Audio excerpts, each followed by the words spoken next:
친정에 머문 지 사흘째 되던 날, 시어머니의 전화만 무려 30통째였다. 빨리 돌아오라는 재촉 전화. 참다 못해 서울행 기차표를 예매하려던 찰나, 친정엄마가 내 손에서 신분증을 확 낚아챘다. 이것부터 읽고 결정해. 엄마의 단호한 목소리와 함께 내밀어진 서류의 글귀를 본 순간 나는 그 자리에 얼어붙고 말았다. 아침에 정적을 찢는 날카로운 스마트폰 벨소리. 벌써 31번째. 나는 시어머니오 여사라는 이름이 깜빡이는 액정을 멍하니 바라보고만 있었다. 카카오톡 메시지도 쉴 새 없이 쏟아졌다. 너 언제까지 집안일 팽개치고 친정에 처박혀 있을래? 내일 모레가 할아버지 제사인데 맏며느리가 코빼기도 안 비쳐? 집안 망신시킬 작정이야? 아들 하나 낳았다고 네 마음대로 해도 되는 줄 알아? 내가 두 눈 시퍼렇게 뜨고 살아있는 한 내 머리 꼭대기엔 못 올라간다. 당장 짐 싸서 기어들어와. 나는 지끈거리는 관자놀이를 손으로 꾹꾹 눌렀다. 그냥 제가 갈게요. 지친 목소리로 중얼거리며 가방을 집어 들려던 참이었다. 안 가면 또 난리를 칠 테고 중간에서 도진씨만 난처해지겠지. 바로 그 순간 거칠고 투박한 손 하나가 쑥 들어오더니 내 손에 있던 주민등록증을 낚아챘다. 엄마? 나는 화들짝 놀라 고개를 들었다. 친정엄마가 거실 한가운데 버티고 서 있었다. 핏발이 선 엄마의 두 눈에는 억울함과 처절한 슬픔이 뒤엉켜 있었다. 엄마는 아무 말 없이 낡고 구겨진 서류 봉투 하나를 유리 탁자 위로 거칠게 내동댕이쳤다. 툭 하는 둔탁한 소리가 내 가슴을 정통으로 때렸다. 희원아, 너 언제까지 바보같이 당하고만 살래? 엄마의 목소리가 이새로 파르르 떨려 나왔다. 두 눈 똑바로 뜨고 읽어. 토시 하나 빼놓지 말고 꼼꼼히 다 읽은 다음에 그 무덤 같은 시댁으로 다시 기어 들어갈지 말지 결정해. 나는 미간을 찌푸렸다. 엄마의 말은 마치 찬물을 머리에 끼얹은 듯 정신을 번쩍 들게 했다. 조심스럽게 서류 봉투를 열어 구겨진 종이들을 꺼냈다. 가장 먼저 눈에 들어온 것은 어느 정신건강의학과 병원의 진료 기록부였다. 환자 이름은 시아버지였다. 당황해서 서둘러 다음 장을 넘기자 이름이 가려진 사설의원의 검사 결과지와 진단서가 나왔다. 검사자, 백도진, 남편, 진단명. 조현병 유전인자, 보유 고위험군, 고용량 신경안정제 복용 중. 엄마, 이게 대체 무슨? 나는 등골이 오싹해지며 목이 턱 막혔다. 놀랐니? 엄마가 헛웃음을 치며 눈물을 글썽였다. 예전에 걔네들이 속도 위반으로 임신했다고 서둘러 결혼 밀어붙였지? 그 정신병. 지 할아버지 때부터 시아버지한테까지 뿌리내린 유전병이야. 네 남편이라는 놈. 매일 몰래 약 먹으면서 버티고 있던 거라고. 툭하면 별일 아닌 걸로 물건 집어던지고 네 목 조르면서 발작하던 게 그냥 회사 스트레스 때문인 줄 알았어? 나중에 싹싹 빌면 다 진심인 줄 알았냐고. 심장이 터질 듯 쿵쾅거렸다. 떨리는 손으로 두 번째 서류를 넘겼다. 은행거래 내역서와 부동산 근저당 설정 계약서. 오 여사가 늘 서울 노른자위 땅이라며 침이 마르도록 자랑하던 방배동의 4층짜리 상가주택은 이미 오래전에 은행에 통째로 담보로 잡혀 있었다. 시아버지가 사업하다 진빚만 무려 15억 원. 이자에 이자가 새끼를 쳐 빚더미에 짓눌려 있는 상태였다. 세 번째 서류는 결혼 전 내가 못 모르고 도장을 찍었던 혼전계약서 사본이었다. 이혼할 경우 나는 단 한 푼의 재산 분할도 받지 못한 채 빈손으로 쫓겨나며 오히려 위자료를 물어내야 할 수도 있다는 독소 조항이 가득했다. 그리고 마지막 서류. 그것은 종이가 아니라 선명하게 인쇄된 컬러 사진 뭉치였다. 사진을 본 순간 나는 숨이 멎는 줄 알았다. 누군가 심장을 쥐어짜는 듯했고 온몸에 피가 얼어붙었다. 사진 속 도지는 실오라기 하나 걸치지 않은 채 어떤 여자와 뒹굴고 있었다. 뽀얀 피부에 웨이브진 머리, 남편 회사의 영업팀장인 26살 윤나라였다. 툭하면 집에 과일 바구니를 사들고 와서 희원 언니 도진 선배 하며 살갑게 굴던 그 여자. 더 기가 막힌 건 사진의 배경이었다.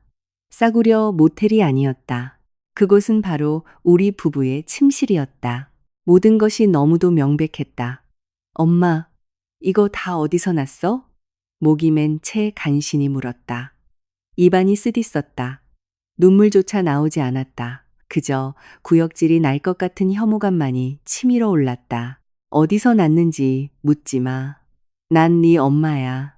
내 딸이 저 시궁창 같은 집구석에서 서서히 말라 죽어가는 걸 두 눈 뜨고 볼 수만은 없었어. 엄마는 나를 껴안고 흐트러진 내 머리를 쓰다듬으며 오열했다. 정신 차려, 내 딸아.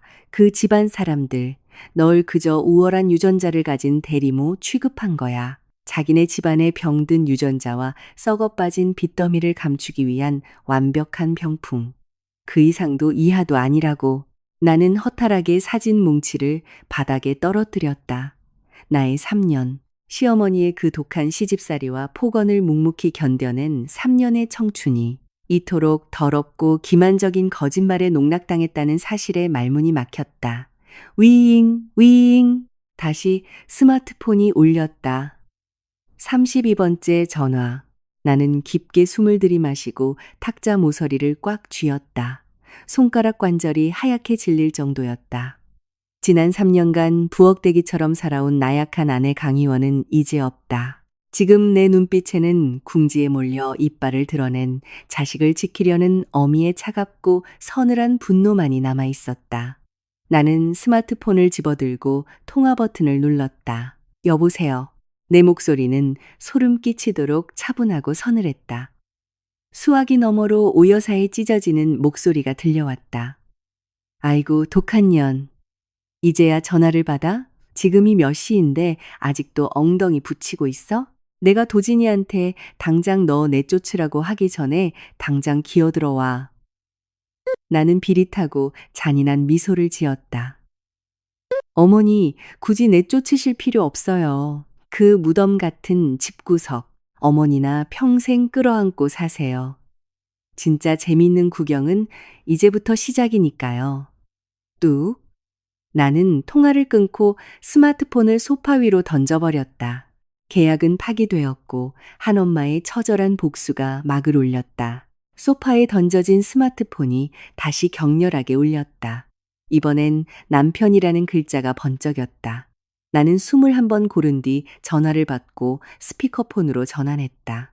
너 도대체 무슨 짓을 했길래 엄마가 울고불고 난리가 난 거야? 대낮인데도 잠이 덜 깬 듯한 도진의 신경질적인 목소리가 울려 퍼졌다. 할아버지 제사 좀 돕는 게 그렇게 억울해? 며느리로서 당연히 해야 할 일이지. 하진이 하나 낳아줬다고 유세 떠는 것도 적당히 해. 나는 헛웃음을 터뜨렸다. 그 메마른 웃음소리가 친정거실을 맴돌았다. 여보, 아니, 백도진, 내가 당신 내 집안에 그 조현병 유전자를 가려주기 위한 완벽한 병풍 역할 좀 해줬으면 고마운 줄 알아야지. 전화기 너머가 돌연 쥐죽은 듯 조용해졌다. 스피커를 통해 도진이 헉 하고 숨을 들이켜는 소리가 선명하게 들렸다. 나는 이를 꽉 깨물고 한 글자씩 씹어 뱉었다. 목구멍에서 피맛이 나는 것 같았다. 왜? 너무 놀랐어? 아버님이 방배동 상가 건물은행에 담보로 넘기고 진빚 15억이 뽀록 나서? 아, 참. 당신 내 회사 영업팀의 그 참하고 예쁜 윤나라 팀장 말이야. 다리도 길고 피부도 뽀얀 게 침대 스킬이 어지간히 좋았나 봐. 감히 우리가 자는 신혼 침대까지 끌어들인 걸 보면. 희원아, 너 지금 무슨 소리를 하는 거야? 누가 그런 헛소리를 해? 너 지금 어디야? 위치 찍어. 내가 지금 데리러 갈게. 도진의 목소리가 사시나무 떨듯 떨렸다. 신경질적이던 태도는 온데간데 없이 가증스럽게 달래는 투로 바뀌어 있었다. 됐어. 넌 그 썩어빠진 집구석이나 꽉 붙들고 있어. 난 이혼할 거고 하진이는 내가 키워. 끝이야. 나는 그가 입을 열 틈도 주지 않고 전화를 끊어버렸다. 곧바로 도진의 번호와 모든 SNS 계정을 차단했다. 나는 억울함에 차오르는 눈물을 꾹 참으며 엄마를 바라봤다. 엄마, 며칠만 하지니 좀 봐줘. 나 지금 당장 서울로 올라가야겠어. 이대로 그 인간들한테 짓밟히고만 있을 순 없어. 서둘러 옷가지를 챙겨 가방에 쑤셔 넣고 강릉에서 서울로 가는 가장 빠른 KTX에 몸을 실었다. 기차가 흔들리는 내내 사진 속 우리 집 침실의 모습이 뇌리를 파고들며 가슴을 후벼 팠다. 서울역에 도착한 나는 우리가 스위트홈이라 부르던 그 방배동 집이 아니라 대학 시절부터 단짝이었던 유진이의 마포구 오피스텔로 직행했다. 초췌한 몰골에 도끼 어린 내 눈빛을 본 유진이는 기겁하며 뛰어나왔다. 야, 강희원, 너 꼴이 왜 이래? 도진 선배가 또 손찌검했어? 당장 경찰 불러? 나는 가방을 소파에 툭 던지고 유진이가 건넨 물을 단숨에 들이켰다. 아니, 내 침대 위에서 바람 피우다 걸렸어. 게다가 그 집안 정신병력의 빚더미까지 날 완벽하게 속였어. 나는 엄마가 준 서류 봉투의 내용을 하나도 빠짐없이 털어놓았다. 이야기를 다 들은 유진이는 얼굴이 시뻘겋게 달아오르더니 테이블을 쾅 내리쳤다. 미친 새끼들, 내가 처음부터 그 새끼 눈빛이 뱀장어 같다고 했지. 그래서 이제 어쩔 건데? 내가 아는 오빠들 풀어서 그 불륜 남녀들 반 죽여놔? 아니, 나는 손가락으로 테이블을 톡톡 치며 고개를 저었다. 그런 막장, 드라마 같은 짓 해봤자 내 손만 더러워지고 법적으로 불리해져. 무슨 수를 써서라도 빼박 증거를 더 모아야 해. 오늘 낮에 오 여사는 제사 준비하러 큰 집에 갔을 거고 백도지는 회사에 있을 테니까 집이 비었어. 필요한 걸 마저 챙기러 그 집에 다녀와야겠어. 나는 챙이 넓은 모자를 푹 눌러쓰고 마스크로 얼굴을 가린 채 방배동의 4층짜리 주택으로 향했다. 화분 밑에 숨겨둔 스페어키로 조심스럽게 문을 열고 들어갔다. 쥐 죽은 듯 고요한 집안. 특유의 습한 냄새가 코를 찌르자 구역질이 났다. 재빨리 3층으로 올라가 안방문을 열었다. 들어서자마자 역겨울 정도로 어질러진 방안 풍경이 눈에 들어왔다. 원목 마루 위에는 새빨간 망사 슬립이 침대 밑에 아무렇게나 널브러져 있었다.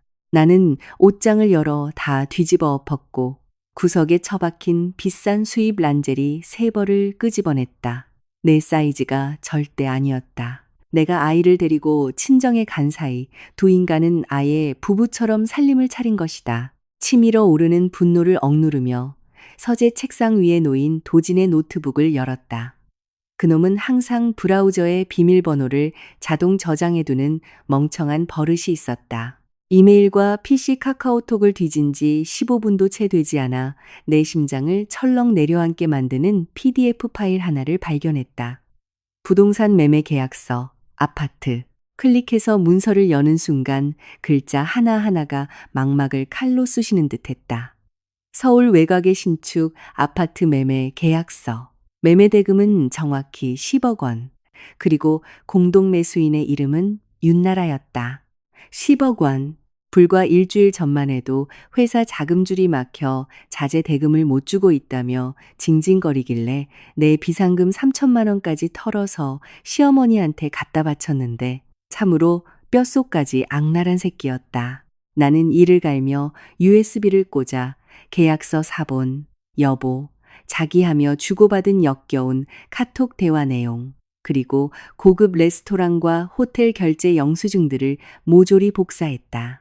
증거들을 가방에 쓸어 담고 뒤돌아서려는 찰나 침대 협탁 서랍에 반쯤 열린 채 놓여있는 콘돔 상자가 눈에 띄었다. 순간 내 머릿속에 번뜩이는 아이디어가 스쳤다. 내 입가에 차갑고 계산적인 미소가 번졌다. 시어머니요 여사. 뼛속까지 가부장적이고 며느리를 쥐잡듯 잡으면서도 겉으로는 양반집 규수 행세를 하며 남녀의 문란함을 극도로 혐오하던 늙은이. 입만 열면 뼈대 있는 집안. 조신함을 운운하던 그 여자. 만약 자신이 그토록 예뻐하던 참한 영업팀장이 이 집 안방에서 그 짓거리를 했다는 걸 자기 눈으로 직접 보게 된다면 어떨까? 나는 가위로 콘돔 3개의 포장지를 무참히 찢어 침대 협탁 위에 어지럽게 널어놓았다. 포장지 잔의 일부는 침대 밑으로 자연스럽게 보이도록 툭툭 던져두었다. 그 다음 화장대에 놓여있던 윤나라의 진한 장미향 향수를 집어들었다. 그녀가 우리 집에 올 때마다 코를 찌르던 그 싸구려 향수. 나는 침구류에 그 향수를 듬뿍 뿌렸다. 역겹고 끈적한 냄새가 방 안을 가득 채웠다. 실크 이불을 좀 더 구깃구깃하게 뭉쳐놓아 방금 전까지 격렬한 정사가 있었던 것 같은 완벽한 현장을 세팅했다. 방문을 나서며 벽에 걸린 웨딩 사진을 마지막으로 쳐다보았다. 사진 속 내 미소가 참으로 멍청하고 불쌍해 보였다. 실컷 즐겨봐, 윤나라, 백도진, 그리고 오 여사 당신도. 나는 중얼거렸다. 이건 시작에 불과해.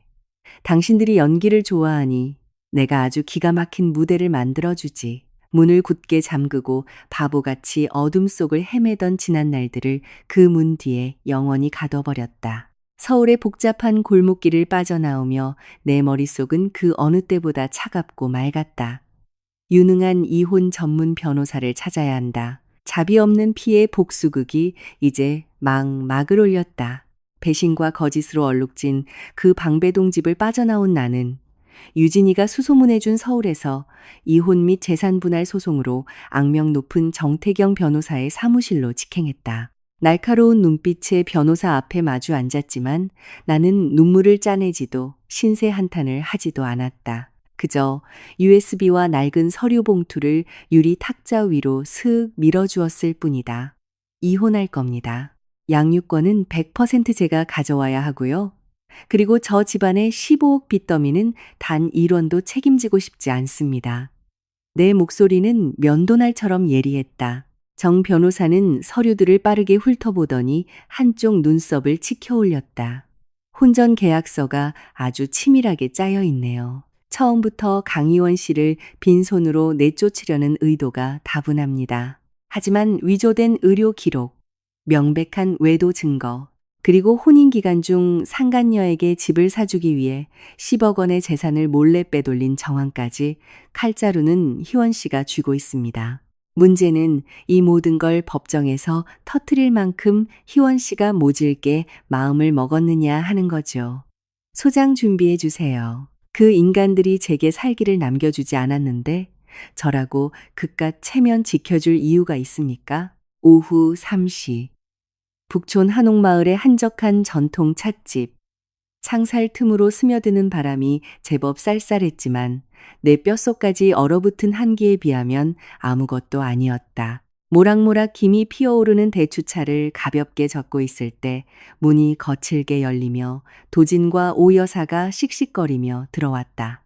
나를 발견하자마자 오 여사는 득달같이 달려들어 검버섯 핀 손가락으로 내 얼굴을 삿대질했다. 찻집 안의 사람들이 다 들으라는 듯 앙칼진 목소리였다. 아이고, 참 잘났다. 온 집안 식구들이 제사상 차리느라 뼈 빠지는데 며느리라는 년은 치장하고 나와서 태평하게 차나 마시고 있어? 네가 지금 우리 집안 능멸하는 거야? 아니면 딴 놈팽이 만나서 도망갈 궁리하느라 전화도 씹고 잠수 탄 거냐? 나는 찻잔을 들어 한 모금 축일 뿐 눈길조차 주지 않았다. 어머니, 앉으시죠. 보는 눈도 많은데 집안 체면 좀 생각하셔야죠. 체면? 내년 입에서 체면이란 소리가 나와? 오 여사가 테이블을 쾅 내리치자 찻잔의 물이 밖으로 튀었다. 시어미가 전화를 수십 통에도 안 받고 남편은 널 찾으려고 동네방네 뛰어다녔어. 의부증 걸린 미친년처럼 혼자 망상이나 하고 하진이 낳아줬다고 이 집안에서 네가 상전이라도 된 줄 알아? 도진이 황급히 오 여사의 팔을 잡아 끌어 앉히더니 나를 향해 싸구려 도덕성을 들먹이기 시작했다. 마치 자비롭고 인내심 많은 남편인 척 연기를 했다. 희원아, 웬만큼 해. 무슨 일 있으면 집에서 대화로 풀어야지. 어디서 이상한 헛소문 듣고 와서 혼자 소설 쓰며 엄마랑 나 괴롭히는 거야? 요즘 회사 사정도 안 좋고 협력사 대금 밀려서 스트레스가 얼만데. 네가 내조는 못할 망정 이혼 얘기를 꺼내? 하진이 생각은 안 해? 그만 철없는 짓 접고 엄마한테 사과드린 다음 오늘 밤에 짐 싸서 올라와. 텅 빈 위선의 말들을 듣고 있자니 뱃속에서부터 구역질이 올라왔다. 남에게 상처를 준 가해자들은 늘 이렇게 피해자 코스프레를 한다. 스트레스? 회사 사정? 나는 도진이 흠칫 놀랄 만큼 차갑게 비웃었다. 아니면 내 집안에 대대로 내려오는 조현병 유전자 숨기느라 매일 몰래 신경안정제 털어넣으며 아내 목 조르는 발작을 억누르느라 받는 스트레스 말인가, 백도진? 내 말이 찬물처럼 공간에 끼얹어지자 도진의 얼굴에서 핏기가 싹 가셨다. 그는 턱이 빠진 듯 입을 벌린 채 동공이 흔들리는 눈으로 나를 응시했다. 너 지금 무슨 소리? 나는 망설임 없이 가방에서 붉은 도장이 찍힌 진단서를 꺼내 그의 얼굴을 향해 휙 던졌다. 종이가 팔랑거리며 나무 테이블 위로 떨어졌다. 당신과 어머니가 날속이고 혼전 계약서에 도장 찍게 만들 때 보여준 그 위조된 건강검진표. 이제 와서 어쩔 건데? 할아버지 때부터 이어진 유전병. 평생 날 속일 수 있을 줄 알았어? 오 여사가 짐승처럼 달려들어 그 종이를 낚아챘다. 그녀의 손이 사시나무 떨듯 떨렸고 얼굴은 흑빛으로 변했다. 이 천하의 몹쓸 년, 감히 네 남편을 모함하고 뒷조사를 해? 모함? 뒷조사? 나는 그녀의 말을 끊고 지난 3년간 나를 갉아먹은 시어머니의 도끼 어린 얼굴을 똑바로 노려보았다. 그럼 아버님이 방배동 상가주택은행에 저당 잡히고 날려먹은 15억 원 빚은 어떻게 설명하실 건데요? 입만 열면 뼈대 있는 가문, 노른자 윗땅 운운하며 절식모 취급하셨죠?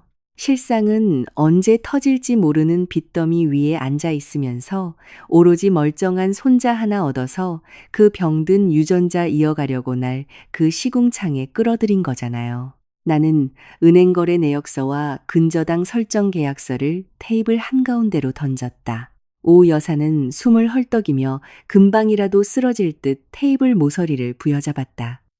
그녀가 평생을 바쳐 덧칠해온 명문가의 허울이 백주대낮에 발가벗겨지는 순간이었다. 강희원, 입 닥쳐. 도진이 괴성을 지르며 테이블을 박차고 일어났다. 목에 핏대가 시퍼렇게 부풀어 올랐다. 그는 습관처럼 내 뺨을 후려치려 손을 번쩍 치켜들었다. 하지만 나는 더 이상 지난 3년의 나약한 강희원이 아니었다. 나는 고개를 빳빳이 들고 그의 손을 매섭게 노려보며 소리쳤다. 내 머리카락 하나라도 건드려봐. 여기 CCTV 다 있고 파출소도 500m 앞이야. 치라고. 폭행 증거까지 더해서 법정에 내줄 테니까. 도진의 손이 허공에서 멈칫하더니 서서히 내려와 주먹을 꽉 쥐었다. 그가 이를 부득부득 갈았다. 원하는 게 뭐야? 돈이야? 이런 식으로 빚 까발리고 이혼해봤자 혼전 계약서 때문에 너 빈손으로 쫓겨나. 그거나 명심해. 그래, 난 빈손이지. 근데 당신은 아주 돈이 썩어나던데?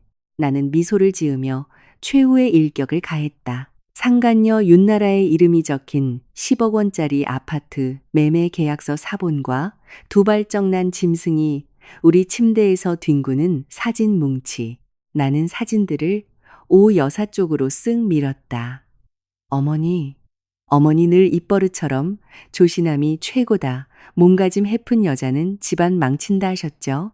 똑똑히 보세요. 어머니가 보약지어 먹이고 살뜰히 챙기던 그 며느리감. 어머니 아들이랑 홀딱 벗고 우리 침대에서 뒹굴고 있네요. 나는 오 여사의 귀에 대고 속삭이듯 또박또박 내뱉었. 그녀의 한을 찌르던 자존심에 소금을 뿌리듯. 오늘 낮에 집에 들렀거든요. 침대에 뜯다만 콘돔이 굴러다니고 윤나라 그 싸구려 향수 냄새가 진동을 하더라고요. 어머니가 조상님 모시는 그 신성한 집구석에서 짐승 교미하듯 뒹굴었나 봐요. 못이 어째? 오 여사의 눈이 튀어나올 듯 커졌고 혈압이 정수리까지 솟구친 듯했다. 그녀는 허겁지겁 사진을 뒤적였다. 흠잡을 데 없다던 외아들이 실오라기 하나 안 걸치고 여직원과 뒹구는 모습. 그리고 안방에 굴러다니던 콘돔 이야기를 듣자 얼굴이 시뻘겋게 달아올랐다. 오 여사는 도진을 획 노려보았다. 배신감과 분노로 점철된 목소리가 떨려 나왔다. 도진이, 너 이 미친놈아. 신성한 우리 집 안방에서 무슨 짐승만도 못한 짓거리를 한 거야? 저런 창부 같은 년을 들여서 내 얼굴에 똥칠을 해? 엄마, 저 여자 하는 말 믿지 마세요. 제가 다 설명할게요. 도진이 식은땀을 비오듯 흘리며 변명하려 애썼다. 그가 사진을 빼앗으려 손을 뻗었지만 오 여사가 한 발 빠르게 손을 들어 그의 뺨을 전속력으로 후려쳤다. 짝, 벼락 같은 마찰음이 찻집의 고요함을 찢었다. 옆 테이블 손님들이 놀라 뒤돌아보며 수군거리기 시작했다. 상황을 역전시키는 완벽한 무대. 적의 적은 친구라 했던가. 하지만 가부장적이고 꽉 막힌 시어머니의 손을 빌려 쓰레기 남편의 뺨을 치게 만드는 기분은 숨 막힐 듯 짜릿하면서도 통쾌했다. 나는 무심하게 낡은 가방을 챙겨 들고 재킷을 팔에 걸쳤다. 모든 증거는 터졌고 도화선에 불은 붙었다. 1초라도 이 구역질 나는 곳에 더 머물고 싶지 않았다. 폭탄은 테이블 위에 다 올려놨으니 잘들 수습해 보세요. 백도진, 그 휴지 조각 같은 혼전 계약서 끌어안고 정신 승리나 실컷 해라. 양육권 소송은 물론이고 혼인 기간에 빼돌린 10억짜리 아파트. 내 변호사가 영혼까지 털어서 환수해 줄 테니까. 나는 등을 돌려 걸어가며 썩어 문드러진 그 가문이라는 껍데기에 마지막 선전포고를 날렸다. 재판 준비나 잘해. 이 게임에서 빈털터리가 되는 건 절대 내가 아닐 테니까. 나는 고개를 빳빳이 들고 찻집 문을 나섰다. 한옥마을의 찬바람이 뺨을 때렸지만 내 등줄기는 꼿꼿했다. 이제 진장지, 다음날 장지, 다음날 아침. 짙은 안개가 깔린 택시 창틈으로 찬바람이 스며들었다. 나는 서둘러 해바라기 유치원 정문 앞에 내렸다. 심장이 조여오고 가슴이 찢어질 것 같았다. 담장 너머로 살짝 엿본 유치원 운동장. 다른 아이들은 까르르 웃으며 술래잡기를 하는데 내 아들 하진이만 구석의 그네에 홀로 웅크려 있었다. 내가 밤새 만들어준 낡은 토끼 인형을 꼭 끌어안은 채 녀석은 이따금 소매로 눈물을 훔치며 중얼거렸다. 엄마, 언제 와? 하진이 데리러 와. 주먹을 꽉 쥐어 입을 틀어막았다. 내 품을 떠난 지 고작 이틀 만에 하진이의 눈은 밤새 울어 퉁퉁 부어 있었고 헬쑥해져 있었다. 도진 그 인간은 분명 애 보는 걸 오 여사에게 다 떠맡겼을 테고 오 여사는 제 어미 꼭 닮아서 재수 없는 놈 하며 윽박지르기나 했을 것이다. 당장이라도 담장을 넘어 아이를 부둥켜 안고 도망치고 싶었다. 하지만 이성이 내 발목을 잡았다. 지금 섣불리 나섰다가 유괜히 머니 꼬투리를 잡히면 양육권 싸움에서 불리해진다. 조금만 기다려 하지나 엄마가 저 쓰레기들 다 치워버리고 떳떳하게 우리 아들 데리러 갈게. 나는 젖은 눈빛을 독하게 빛내며 뒤돌아섰다. 내 안에 마지막 남은 한 줌의 미련마저 아들의 울음소리에 산산조각 났다. 밤 10시 유진이의 마포 오피스텔. 정 변호사에게 보낼 재무상태 요약본을 정신없이 타이핑하고 있는데 유진이가 문을 뻥 차고 들어왔다. 얼굴이 불그락푸르락해진 그녀는 스마트폰 화면을 내 눈앞에 바짝 들이밀었다. 야, 강유원, 너 이것 좀 봐. 시댁 것들 진짜 더럽게 논다. 걔가 똥을 끊지, 씨발. 유진이가 분통을 터뜨리며 욕설을 내뱉었다. 나는 미간을 찌푸리며 화면을 들여다보았다. 회원수가 100만 명이 넘는 대형 맘카페, 서울 맘스의 베스트 게시물이었다. 제목부터 자극적이었다. 산후우울증 걸려 상간남과 도망친 아내, 신혼 침대에서 벌인 끔찍한 짓. 올라온 지 2시간 만에 조회 수십만, 댓글 5천 개를 돌파하고 있었다. 글의 내용은 구역질이 났다. 뼈 빠지게 일하며 가족을 부양하는 남편이 산후우울증에 걸린 아내를 지극정성으로 돌봤건만 그 아내가 미쳐서 3살짜리 아들을 버려두고 외도를 했다는 것이다. 심지어 늙고 병든 시어머니와 남편을 조롱하기 위해 상간남을 집으로 끌어들여 신혼 침대에 뜯어진 콘돔을 널브러뜨리고 도망갔다는 소설이 적혀 있었다.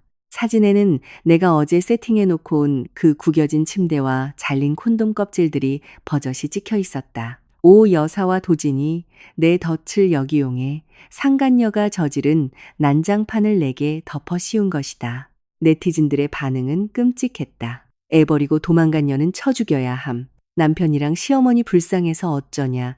우울증 핑계대고 발정난 거네. 이거 봐. 내가 상간녀 머리채부터 잡자고 했지? 유진이가 발을 동동 굴렀다. 일단 계정 닫아. 희원아. 신상 털리는 거 시간 문제야. 나는 폰을 유진이에게 돌려주며 피식 웃었다. 입가에 차갑고 서늘한 미소가 번졌다. 고작 이런 여론몰이로 나를 짓밟고 빈손으로 쫓아낼 수 있을 거라 생각했나? 그들의 가장 큰 실수는 이 더러운 진흙탕 싸움에 내 아들을 끌어들여 내가 3년간 피눈물로 지켜온 모성애를 능욕했다는 것이다. 계정을 왜 닫아? 제 발로 사지에 걸어 들어왔는데 진짜 네티즌 수사대의 무서움을 보여줘야지. 나는 노트북을 열고 10만 팔로워를 가진 내 개인 인스타그램과 국내 최대 커뮤니티 네이트판에 접속했다. 마케팅 업계에서 펄펄 날던 시절의 감각이 되살아났다. 키보드를 두드리는 소리가 적막한 밤 공기를 날카롭게 갈랐다. 가명도 모자이크도 필요 없었다. 모든 것을 잃은 엄마의 핏빛 선전포고문. 참을성의 한계를 넘은 엄마가 시댁과 상간녀에게 전합니다. 나는 서울맘스의 그 익명 폭로글에 거론된 당사자 강희원이라고 신분을 밝혔다. 3년간 경력을 포기하고 헌신한 대가로 받은 화려한 사기극의 전말을 폭로했다. 그리고 빼박 증거 사진 3장을 첨부했다. 첫 번째, 조현병 진단서와 고용량, 신경안정제 처방전, 위조된 혼전 건강검진표, 사기 결혼 폭로. 두 번째, 방배동 주택이 넘어가게 생긴 15억 원의 근저당 설정 계약서, 부잣집 코스프레의 실체와 대리모 취급 폭로. 마지막 결정타. 상간녀 윤나라와 백도진의 공동 명의로 된 10억 원짜리 아파트 계약서, 그리고 실크 이불 위에서 뒹구는 남녀의 나체 사진 얼굴만 살짝 가린 저를 우울증 걸린 바람난 아내로 몰았습니까? 그럼 똑똑히 보시죠. 제 신혼 침대에서 발가벗고 누워있는 저 여자가 누군지. 바로 당신들 회사 영업팀장 윤나라 아닙니까? 그 널브러진 콘돔들은 제가 한겨울밤에 폐렴 걸린 아들을 안고 응급실을 뛸 때 당신 아들과 저 상간녀가 질펀하게 뒹굴고 남긴 쓰레기들입니다. 시어머니는 며느리 탓을 하면서도 자기 아들이 피 같은 재산 10억을 빼돌려 상간녀에게 아파트를 사주는 건 두 눈 감고 넘어가셨군요. 법과 여론이 과연 누구의 손을 들어줄지 끝까지 가봅시다. 업로드 버튼을 누르고 15분. 인터넷은 말 그대로 폭발했다. 나의 강철 같은 증거들은 빈약한 감성팔이 익명글을 무참히 박살냈다. 여론은 거대한 쓰나미처럼 뒤집혔다. 수만 건의 공유와 분노의 댓글이 쏟아졌다. 네티즌들은 순식간에 도진과 나라의 신상, 심지어 시아버지의 건축자재 회사 이름과 위치까지 털어버렸다. 와, 조현병 숨기고 빚 15억 떠넘기려고 사기 결혼? 인간이냐? 오건자재 맞죠? 저런 악덕 기업은 당장 불매하고 망하게 해야 함. 희원님, 하진이를 위해서라도 꽉 물고 놓지 마세요. 상간녀랑 쓰레기 남편 지옥 보내버려요. 화면을 보던 유진이는 입을 떡 벌린 채 내 어깨를 퍽퍽 쳤다. 야, 강희원? 너 마케팅 실력 안 죽었다. 오건자재 이제 끝났네. 불매운동 터지면 줄도산이야. 쟤네 이제 숨도 못 쉴걸?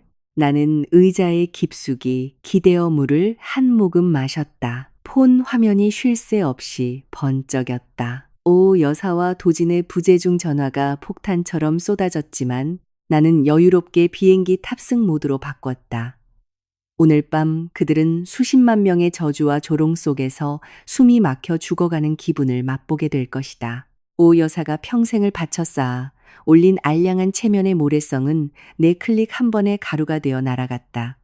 나는 두 눈을 감았다. 머릿속에는 낡은 토끼 인형을 안고 그네에 앉아있던 하진이의 모습만 맴돌았다.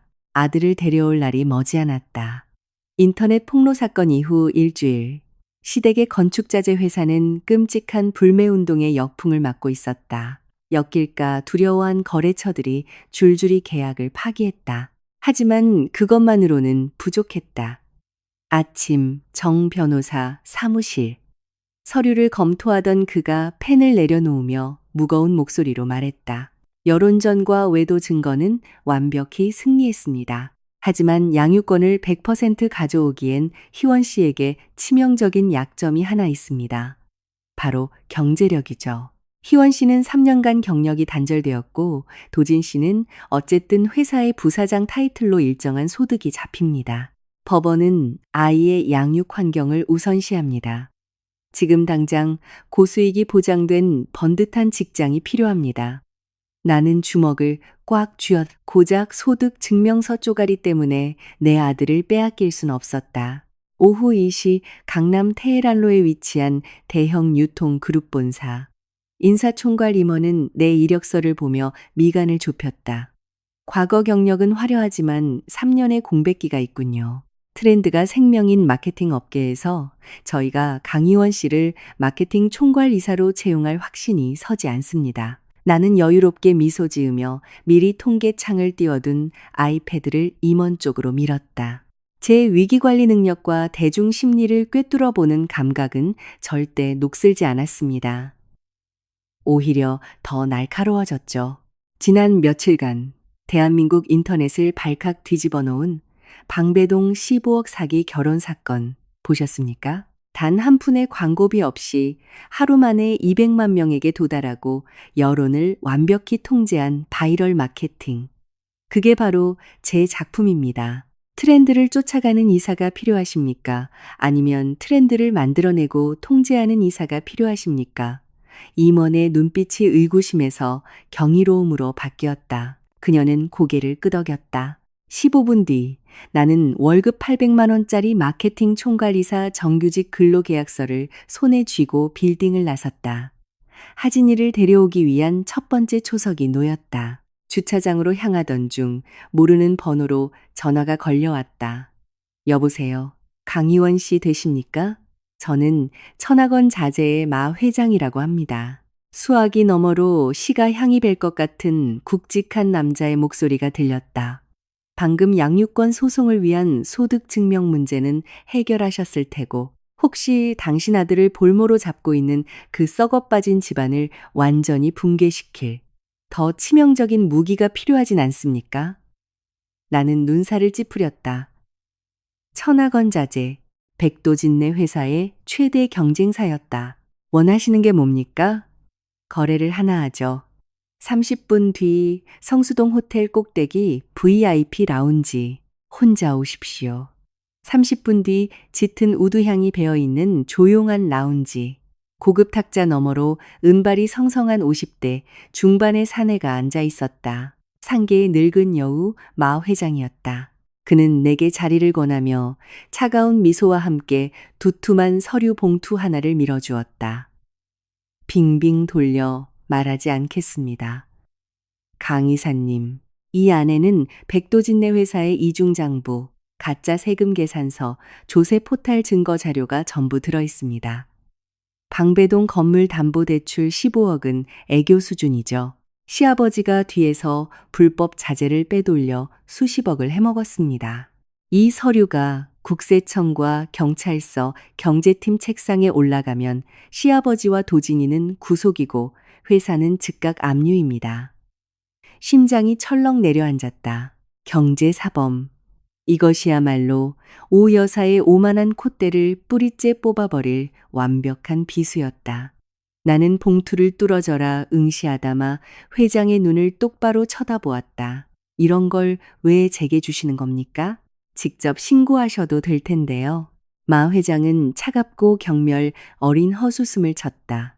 내가 직접 나서면 얄팍하게 경쟁사 죽이려 한다는 소리나 듣겠죠. 무엇보다 시장 점유율 독식 외에 개인적인 복수도 얽혀 있습니다.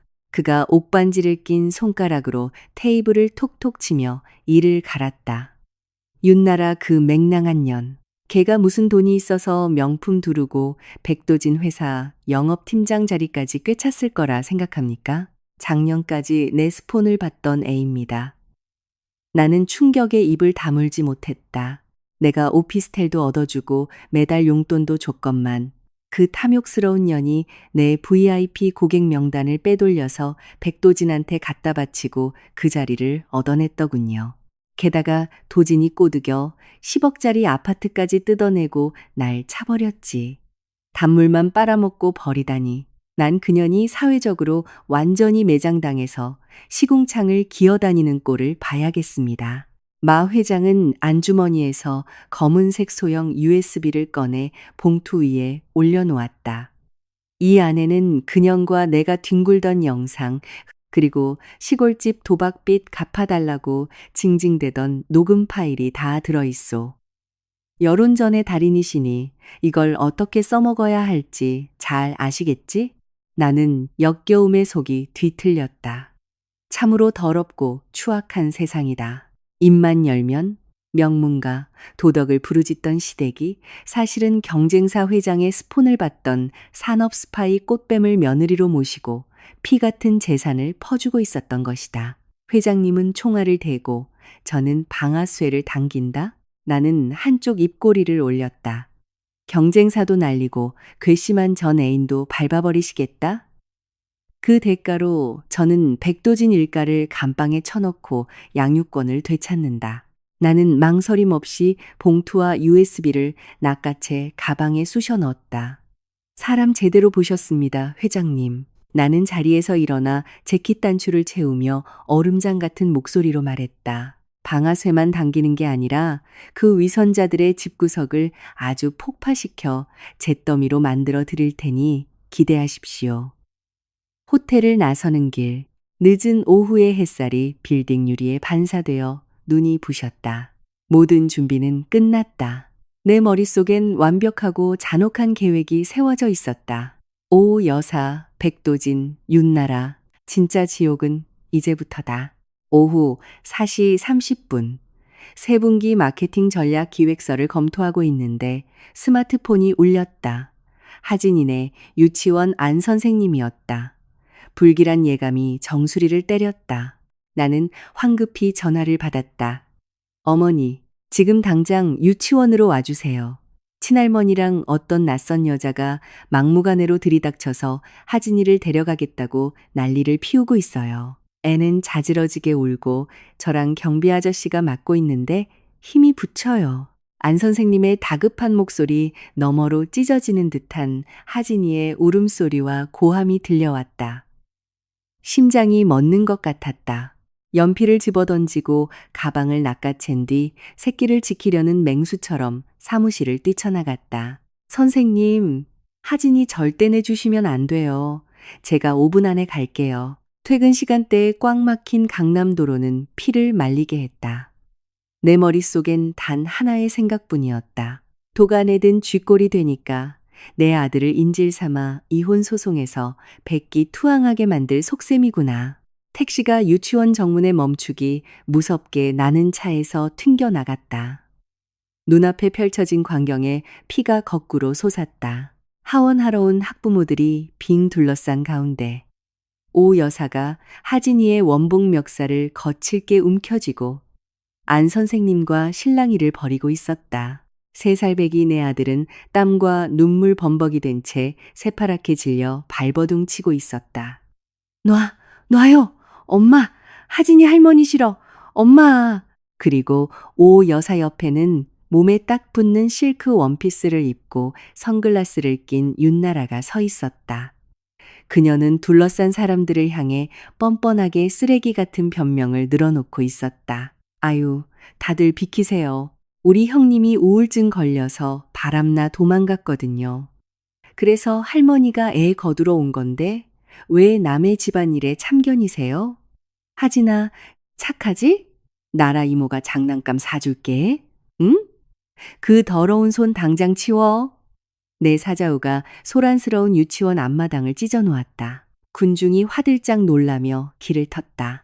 나는 오 여사에게 돌진해 하진이를 움켜쥐고 있던 그녀의 팔을 전력을 다해 쳐냈다. 엄마를 발견한 하진이는 내 목을 꽉 끌어안고 사시나무처럼 떨며 오열했다. 엄마, 여기 있어. 우리 아들 엄마가 지킬 거야. 아무데도 못 데려가. 아이의 땀에 젖은 머리칼에 연거푸 입을 맞추며 내 가슴은 천 갈래만 갈래로 찢어졌다. 오 여사는 비틀거리다. 중심을 잡고는 이내 허리춤에 손을 얹고 나를 향해 삿대질을 했다. 이 쳐죽일 년, 감히 얼굴을 쳐들어? 당장 양육권 포기각서에 도장 찍고 꺼져. 내년이 인터넷에 글을 싸질러서 우리 집안, 우리 회사 아주 풍비박산 났어. 네가 하진이 끌어안고 버티면 내가 그냥 둘 줄 알아? 내 핏줄 장손일이 내놔. 그녀가 다시 달려들려 하자 나는 그녀의 손을 거칠게 뿌리치며 핏발 선눈으로 쏘아붙였다. 장손? 그 더러운 입에 장손이라는 말이 담기긴 합니까? 제가 한겨울밤에 애 안고 응급실 뜰 때 아들놈이랑 이 상간녀가 내 침대에서 뒹구는 거 눈 감아주던 주제에 15억 빚 터지고 회사 망하게 생기니까 이제 와서 애볼모로 잡고 나한테 빚 떠넘기려고? 꿈 깨십쇼. 내 또박또박한 외침에 주변 학부모들이 수군거리기 시작했다. 인터넷에서 화제가 된 그 방배동 15억 사건의 당사자라는 걸 눈치챈 사람들도 있었다. 어머, 저 할망구가 그 악질 시어머니야? 상간녀 데리고 와서 애를 뺏어가려 하네. 진짜 인간 쓰레기들. 여론이 불리해지자 윤나라가 선글라스를 벗으며 뱀처럼 간교한 미소를 띠고 다가왔다. 희원 언니, 애 놀라게 여기서 이러지 말고 조용히 대화로 풀어요. 어쨌든 저랑 도진 오빠 사랑하는 사이잖아요. 언니가 물러나 주세요. 서류에 도장 찍어주시면 제가 하진이 친자식처럼 잘 키울게요. 친자식처럼? 역겨움에 위액이 넘어올 것 같았다. 나는 날카로운 미소를 지으며 그녀의 떡칠한 얼굴을 노려보았다. 친자식처럼?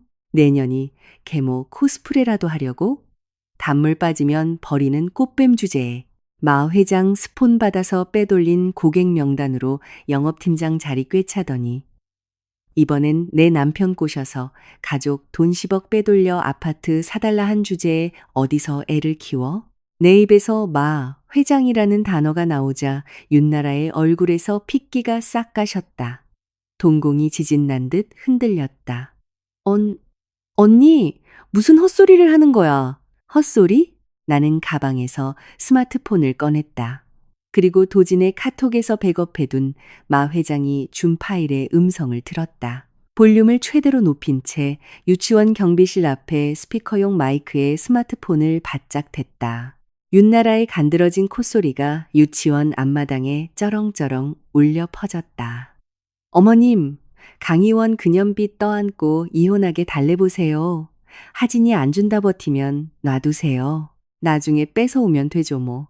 저 도진 오빠 아들 새로 낳아서 진짜 장소 남겨드릴게요. 그러고 나서 하진이 그 혹 덩어리 외갓댁에 확 던져버려요. 눈엣가시 같은 거 키워서 뭐해요? 이어서 오 여사의 호탕한 웃음소리가 이어졌다.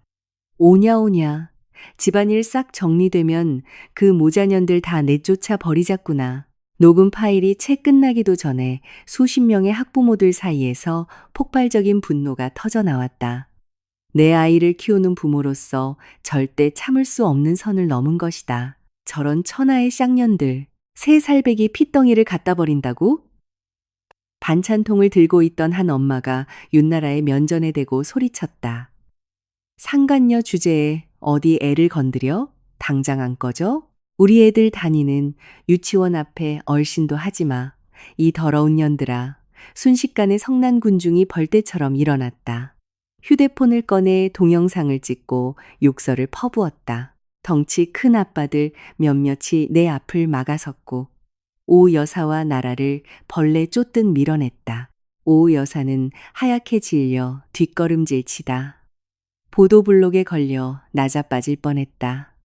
윤나라는 명품 가방으로 얼굴을 가린 채 도망치듯 골목길로 뛰어갔다. 수백 명의 멸시와 조롱 속에서 그들의 추악한 민낯이 완전히 짓밟렸다. 그들이 사라지자 학부모들이 다가와 내 어깨를 토닥이며 위로해 주었다. 나는 운동장 바닥에 주저앉아 하진이를 끌어안았다. 고사리 같은 두 팔로 내 목을 꽉 감싸 쥔 아이가 내 어깨에 얼굴을 파묻고 훌쩍였다. 엄마, 하진이 버리지 마. 하진이 말 잘 들을게. 할머니도 아빠도 다 싫어. 엄마만 있으면 돼. 그제야 그동안 꾹꾹 참아왔던 뜨겁고 짠 눈물이 왈칵 쏟아졌다. 엄마 여기 있어. 다신 우리 아들 누구한테도 안 뺏겨. 이제 집에 가자. 내 새끼. 그날의 전투는 그들의 비참한 패배로 끝났다. 하지만 코너에 몰린 오 여사의 악독한 본성이 여기서 멈출 리 없다는 걸 나는 알고 있었다. 연극은 아직 클라이맥스에 다다르지 않았다. 유치원 대첩 이후 3일, 나의 일상은 새로운 압박 속에서 숨 가쁘게 돌아갔다. 월급 800만 원의 마케팅이사 자리를 증명하기 위해 나는 회사 회의실에서 새 분기 캠페인을 열정적으로 브리핑하고 있었다. 완벽한 양육권 확보를 위해선 경제력 입증이 필수였다. 따르릉 따르릉. 테이블 위 스마트폰이 미친 듯이 울렸다. 안 선생님이었다. 가슴이 철렁 내려앉았다. 이사님들, 죄송합니다. 양해를 구하고 재빨리 전화를 받았다. 어머니, 지금 빨리 한국대학교 병원 응급실로 오세요. 하진이가 구급차에 실려갔어요. 안 선생님의 공포에 질린 비명과 앰뷸런스 사이렌 소리가 뒤섞여 들려왔다. 아침에 등원하고 잘 놀다가 갑자기 고열이 나더니 입에 거품을 물고 발작을 일으키면서 기절했어요. 응급실로 직행했어요. 눈앞이 새카매졌다. 들고 있던 결제 서류들이 바닥에 흩뿌려졌다. 나는 임원들에게 인사할 겨를도 없이 미친 사람처럼 회의실을 뛰쳐나갔다. 15분 뒤 한국대학교 병원 응급실. 소독약 냄새와 다급한 발걸음 소리가 뒤엉킨 복도를 지나 소아 응급실 창문을 들여다보았다. 새하얀 침대 위 작은 내 아들이 핏기 없는 파리한 얼굴로 누워 있었다. 가느다란 손등엔 굵은 수건 바늘이 꽂혀 있었다. 심장이 수천 개의 칼날에 난도질 당하는 것 같았다. 마스크를 벗으며 응급의학과 과장이 무거운 표정으로 걸어 나왔다. 백하진 화나 어머니 되십니까? 일단 위험한 경련은 잡았습니다. 그런데 아이 혈액 검사 결과가 좀 이상합니다. 나는 의사의 가운 자락을 부여잡았다. 네, 그냥 바이러스성 고열 아닌가요? 우리 애 평소에 엄청 건강한데 의사가 침통하게 고개를 저었다. 단순 고열이 아닙니다. 3살짜리 아이의 혈액에서 고용량의 성인용 신경안정제 성분이 다량 검출되었습니다. 강력한 중추신경 억제제입니다. 성인용 약물을 오남용해 급성 중독으로 고열과 발작이 온 겁니다. 10분만 늦었어도 호흡정지나 뇌 손상이 올 뻔했습니다. 성인용 고용량 신경안정제? 머릿속에서 이명이 울렸다. 지난 3일간 하진이는 유진이네 집에서 나와 단둘이만 있었다. 내가 직접 해준 밥만 먹었고 이상한 약 근처엔 가지도 않았다. 그런데 어떻게 애 몸에서 그런 독약이 나올 수가 있지? 이 살인마 같은 년, 우리 장손 살려내. 복도 끝에서 귀청을 찢는 비명과 함께 오 여사와 도진이 미친 듯이 달려왔다. 오 여사는 오자마자 들고 있던 짝퉁 가방으로 내 어깨를 미친 듯이 후려쳤다. 사람들이 널 보고 뭐라 하겠어? 이사 자리 꿰차보겠다고 애 팽개쳐서 이 꼴을 만들어놔? 네가 내 장손 뺏어가서 학대한 거 아니야. 이 독사 같은 년, 도진도 가세해 내 어깨를 우악스럽게 쥐고 흔들었다. 짐승처럼 번들거리는 눈빛이었다. 야, 너 진짜 미쳤어? 인터넷에 그 난리를 쳐놓고 정작 애는 이 지경으로 만들어놔? 월급 800만 원? 그딴 거 벌어서 뭐 할 건데? 우리 아들이 죽어가는데 애 관리를 어떻게 한 거야? 간호사들이 다급하게 뛰어와 오 여사와 도진을 떼어냈다. 보호자분들 진정하세요. 여긴 응급실입니다. 홀로 복도에 우두커니 선 채 시어머니와 남편이라는 작자들이 쏟아내는 저주를 들으며 내 눈물샘은 완전히 말라붙어 버렸다. 대신 뼛속까지 시린 차갑고 소름 끼치는 분노가 핏줄을 타고 흘렀다. 나는 한 걸음 다가가 내 어깨를 잡고 있던 도진의 손을 쳐내고 전력을 다해 그의 뺨을 올려붙였다. 짝! 매서운 파열음이 병원 복도를 울렸다. 도진은 붉게 달아오른 뺨을 감싸쥐고 얼어붙었다. 주둥이 닥쳐 내 목소리는 낮고 서늘했지만 압도적인 살기를 띠고 있었다. 함부로 주둥이 놀리지 마. 밥은 함부로 먹어도 말은 함부로 뱉는 거 아니야. 감히 내 아들을 쳐? 오 여사가 다시 달려들려 했다. 나는 칼날 같은 눈빛으로 그 노파의 도끼 어린 얼굴을 똑바로 노려보았다. 의사가 방금 뭐라 했는지 알아? 하진이 피에서 성인용 신경안정제가 나왔대. 중추신경 억제제. 그거 당신이 집구석 정신병 숨기려고 매달 처방받아서 아들놈 먹이던 바로 그 약 아니야? 오 여사의 얼굴이 순간 멈칫하더니 극도의 공포에 질린 듯 사색이 되었다. 도진도 흠칫 놀라 의심스러운 눈초리로 제 어미를 바라보았다. 너 무슨 헛소리야. 내 약은 장롱 깊숙이 자물쇠로 잠가놨는데 그게 왜 하지니 입에 들어가. 네가 애 잘못 키워놓고 나한테 뒤집어 씌워. 그녀의 앙칼진 목소리가 눈에 띄게 기어들어갔다. 장롱에 숨겨둔 약을 당신네 미친 개가 물어다 사람을 물었지. 나는 얼음장 같은 표정으로 스마트폰을 꺼냈다. 불과 10분 전. 안 선생님이 유치원 사각지대 CCTV를 돌려보고 경악하며 내게 보내온 영상이었다. 나는 화면을 오 여사와 도진의 코앞에 바짝 들이밀었다. 두 눈 똑바로 뜨고 봐. 누가 내 아들을 죽이려 했는지. 영상 속은 어제 오후 유치원 야외놀이 시간. 하진이가 철조망 울타리 근처에서 모래놀이를 하고 있었다. 그때 모자와 마스크로 얼굴을 꽁꽁 싸맨 여자가 철조망 틈으로 접근했다. 얼굴은 가렸지만 빨간 실크 원피스와 번쩍이는 금팔찌는 윤나라가 3일 전 유치원 난동 때 입었던 것과 정확히 일치했다. 그 여자는 철조망 사이로 손을 뻗어 분홍색 사탕 하나를 하진이에게 건넸다. 아이는 낯익은 이모가 주는 사탕을 덥석 받아 입에 쏙 넣었고 여자는 도망치듯 골목으로 사라졌다. 봤어, 백도진? 똑똑히 봤냐고, 오 여사. 나는 참아왔던 오열을 터뜨리며 절규했다. 당신네 그 참한 상간녀가 당신의 묵인 아래 내 아들에게 수면제 사탕을 먹였어. 내가 인터넷에 집구석 망신 준 게 뼈에 사무쳐서 이혼 서류에 도장 안 찍어주니까 애를 재워서 납치라도 하려고? 아니면 내 애를 해쳐서 날 굴복시키려고? 화면을 뚫어져라 보던 도진의 두 눈이 튀어나올 듯 커졌다. 덜덜 떨리는 손을 주체하지 못한 채 그는 제 어미를 돌아보며 기겁한 목소리로 물었다.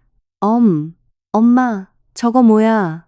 며칠 전에 나라한테 일 처리한다고 2천만 원 쏴준 거 설마 저 짓거리 하라고 준 돈이었어? 오 여사의 핏기가 완전히 가셨다.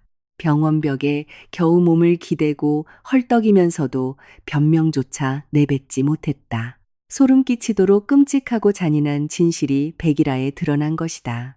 손주에게 독을 먹인 친할머니와 살인마 상간녀, 짐승도 제 새끼는 아낀다는데 알량한 체면과 돈 때문에 3살짜리 아이의 목숨을 담보로 잡다니.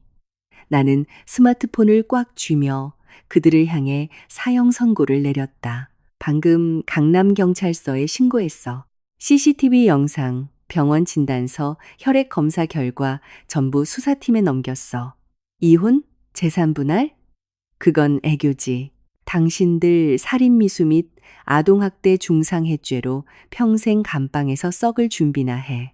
나는 그 자리에 주저앉아 덜덜 떠는 2마리의 벌레를 복도에 버려둔 채 차갑게 몸을 돌려 중환자실 문을 열고 들어갔다.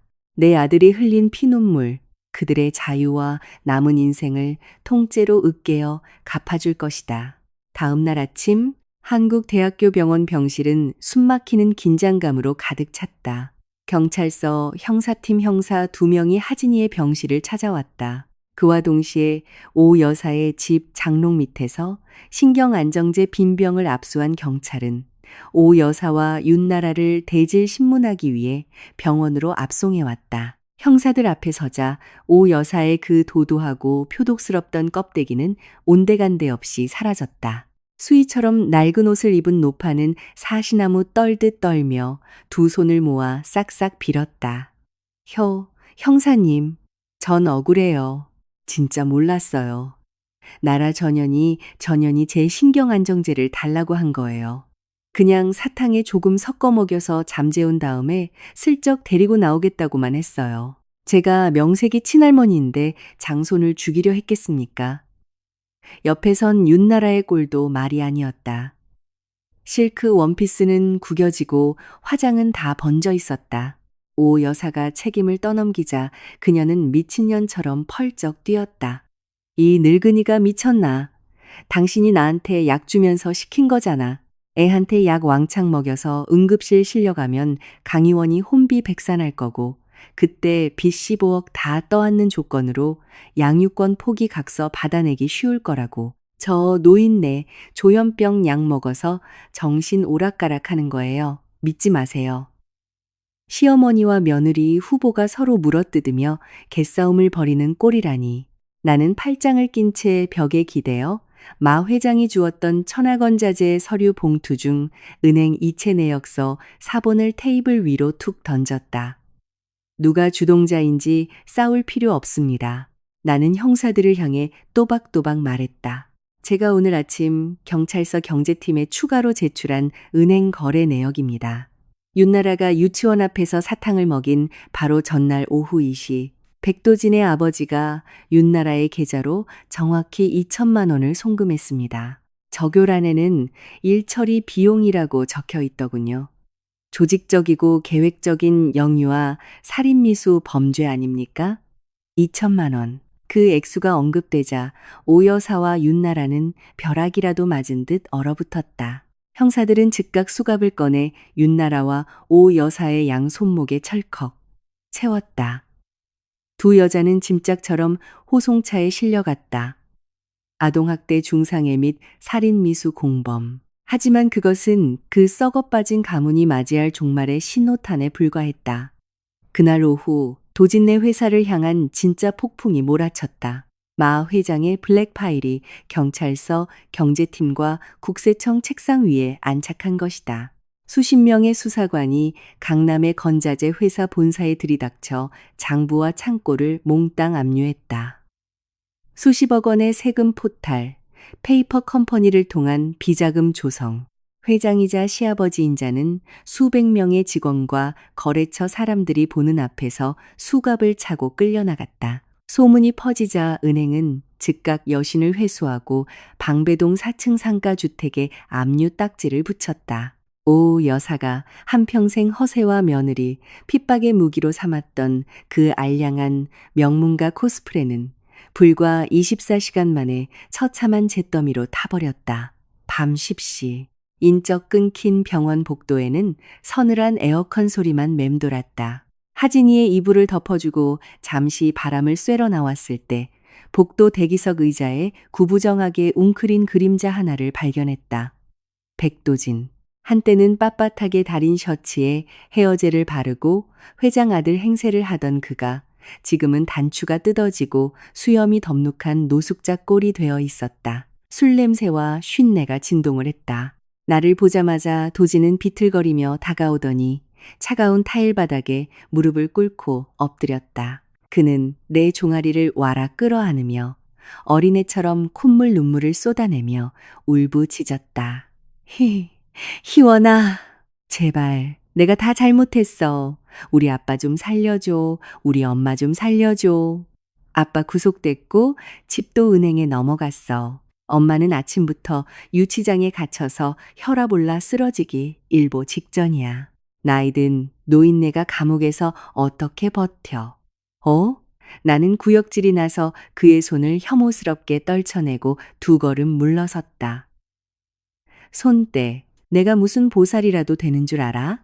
희원아, 맹세코 하진이한테 약 먹인 건 나 진짜 몰랐어.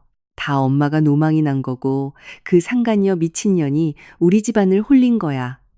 내가 걔한테 홀려서 약을 잘못 먹었나 봐. 당장 윤나라 고소하고 그 10억짜리 아파트 뺏어서 너한테 다 줄게. 단칸방에서 다시 시작하자. 하진이한테 아빠는 있어야 하잖아.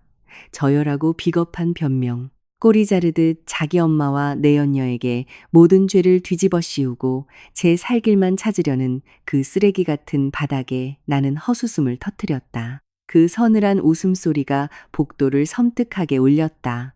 다시 시작해?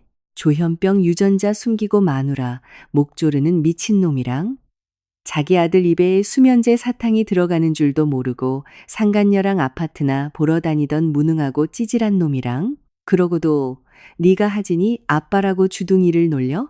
나는 허리를 숙여 핏발선 그의 눈을 똑바로 응시했다. 단어 하나하나에 비수를 꽂았다. 저 유리창 너머 똑바로 봐. 내가 10달 품어 낳은 내 아들이 내 집안에 그 더러운 사탕 쪼가리 하나 때문에 거품 물고 죽을 뻔했어. 애가 아빠 찾으면서 발작할 때 넌 내 연녀 품에서 내 몫의 재산 뺏을 궁리나 하고 있었잖아. 희원아, 내가 죽을 죄를 졌어. 시키는 대로 다 할게.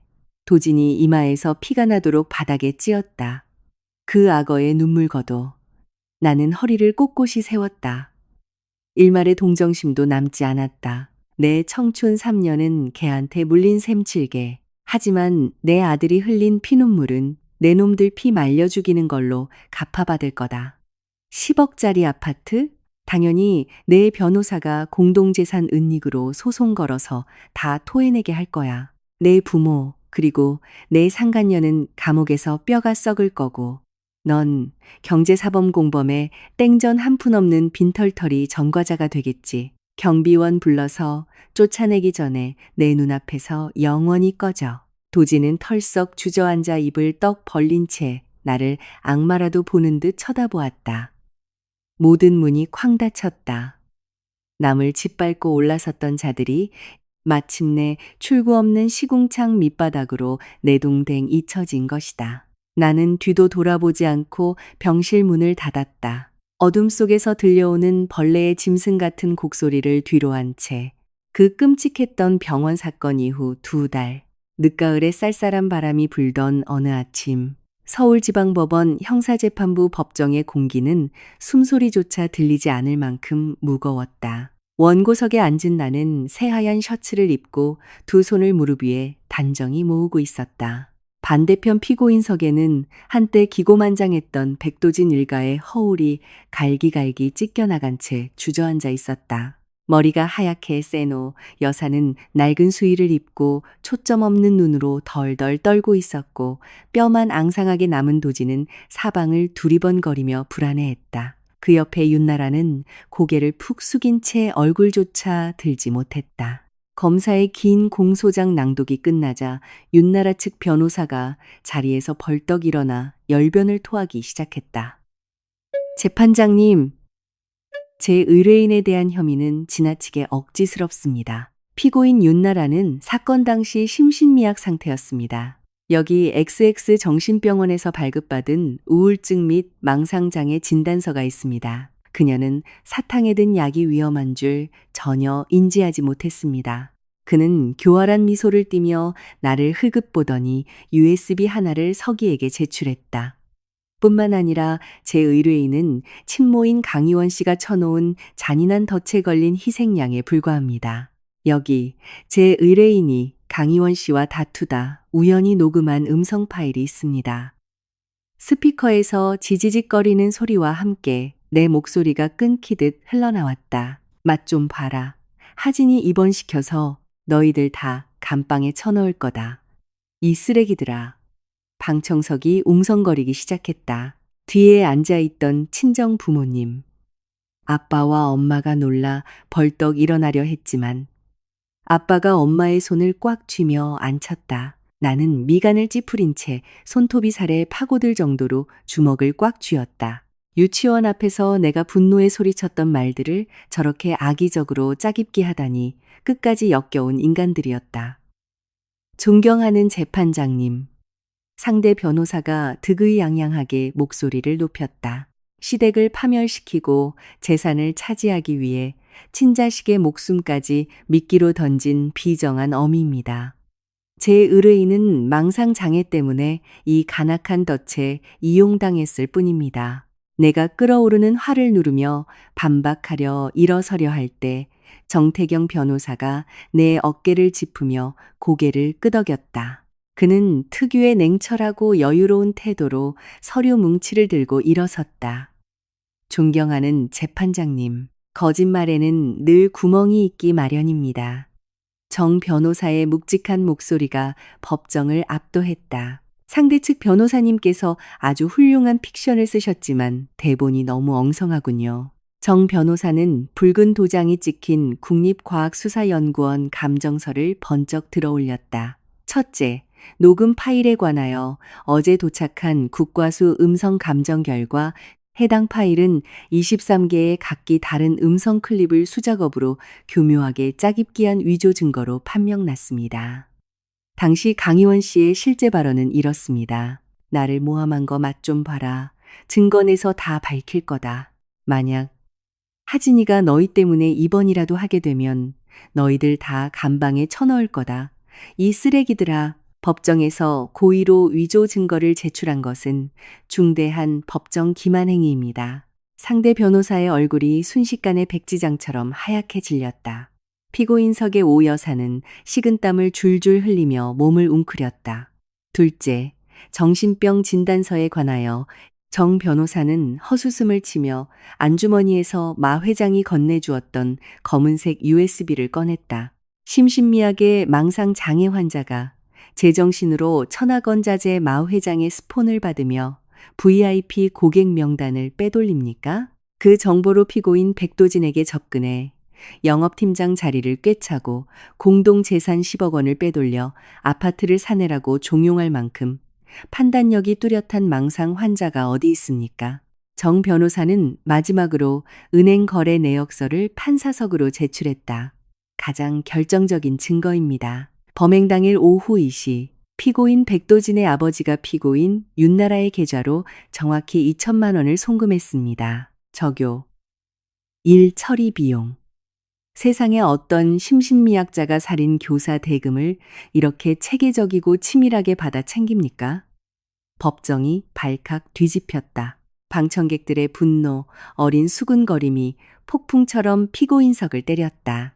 윤나라는 변명할 힘도 잃은 채 무너져 내려 짐승처럼 오열했고 도지는 넋이 나간 채 덜덜 떨며 치아를 부딪히고 있었다. 1시간의 치열한 법리 공방과 휴정 끝에 재판장이 단호한 표정으로 판결문을 읽어내려갔다. 그 목소리는 짙은 어둠을 찢고 내 모자에게 쏟아지는 찬란한 빛과 같았다. 피고인들의 행위는 인륜과 천륜을 저버린 극악무도한 범죄이며 죄질이 매우 불량하다. 주문. 피고인 윤나라, 징역 5년. 피고인 오명숙, 오여사, 징역 4년. 아동학대 중상해 및 특수상해 혐의를 적용한다. 별건인 경제사범 사건에 대하여 피고인 백도진의 부친은 조세포탈 및 횡령으로 징역 7년, 피고인 백도진은 범인 은닉 및 재산 비위 혐의로 징역 3년에 집행유예 4년을 선고한다. 민사 및 가사 소송에 관하여 원고 강희원의 이혼 청구를 인용하며 사건 본인 다동의 친권 및 양육권은 원고가 단독으로 지정받는다. 피고 백도진은 아동에 대한 정서적 학대 방조 혐의로 별도 명령시까지 면접 교섭권을 박탈한다. 피고가 은닉한 10억 원 상당의 아파트는 매각하여 재산 분할로 원고에게 환수 조치하며 시댁의 근저당 채무 15억 원은 원고와 무관한 개인 채무로 판결한다. 땅. 재판장의 맑고 날카로운 망치 소리가 법정을 갈랐다. 윤나라는 바닥에 엎드려 악을 쓰며 울부짖었고 오 여사는 그 자리에서 실신의 여성 교도관 2명에게 양팔을 잡혀 질질 끌려나갔다.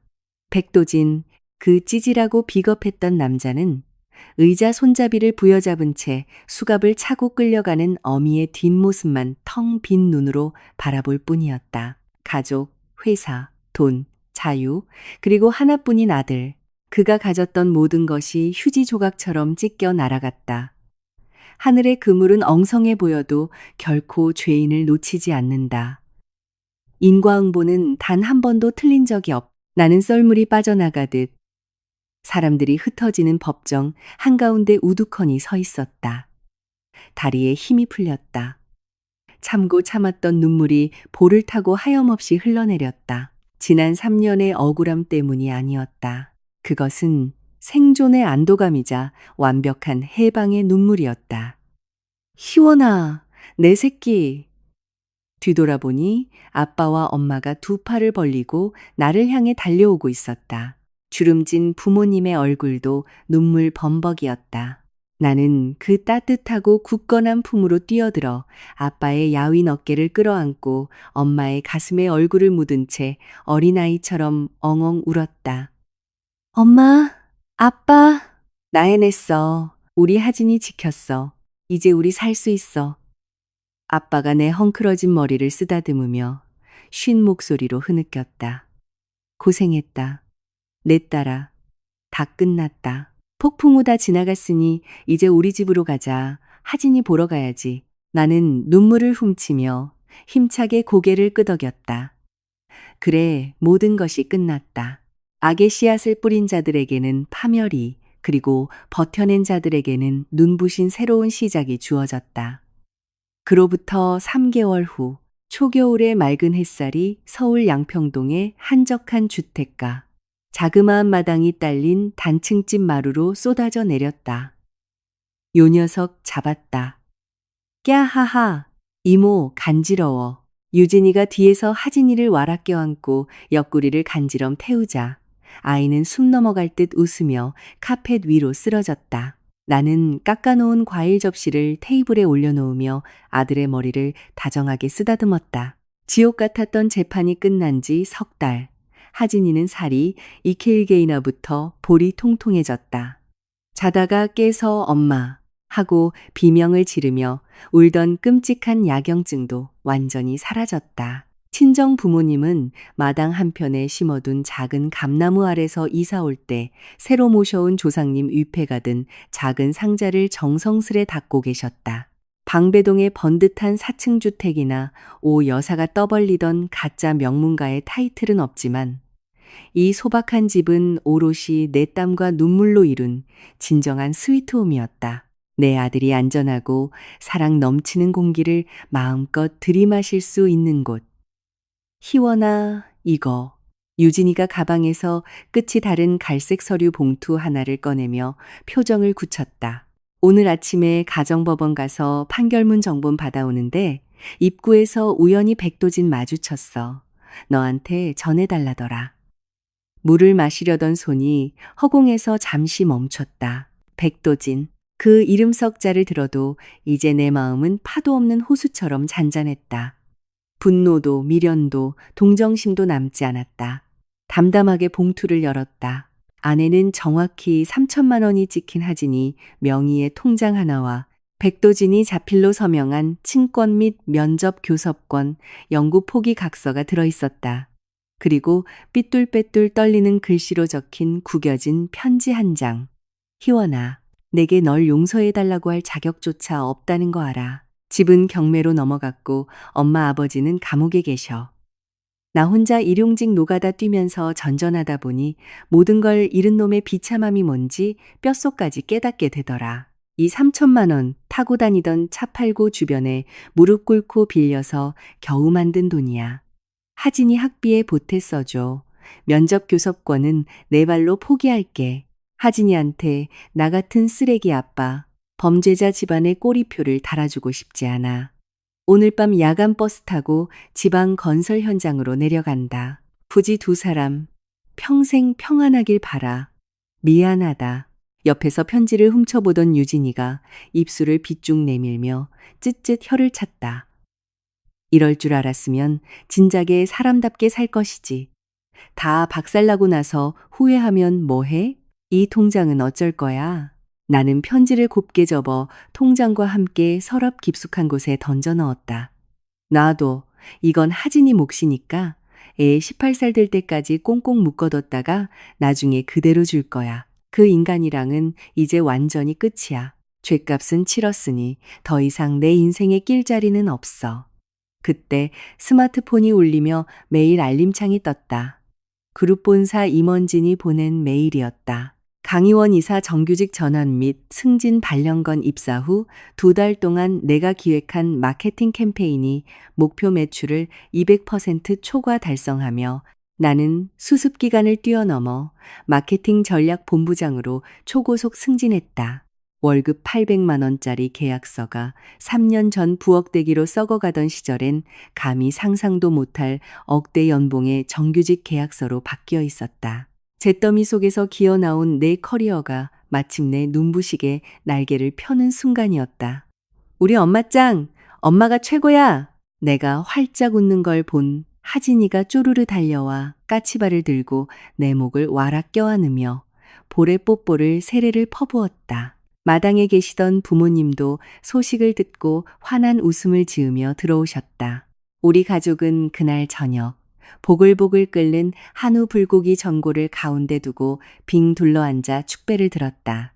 백도진의 편지가 남긴 씁쓸한 잔상은 금세 지워지고 온전하고 따뜻한 가족의 온기만이 집안을 가득 채웠다. 밤이 깊어 모두가 잠든 시간.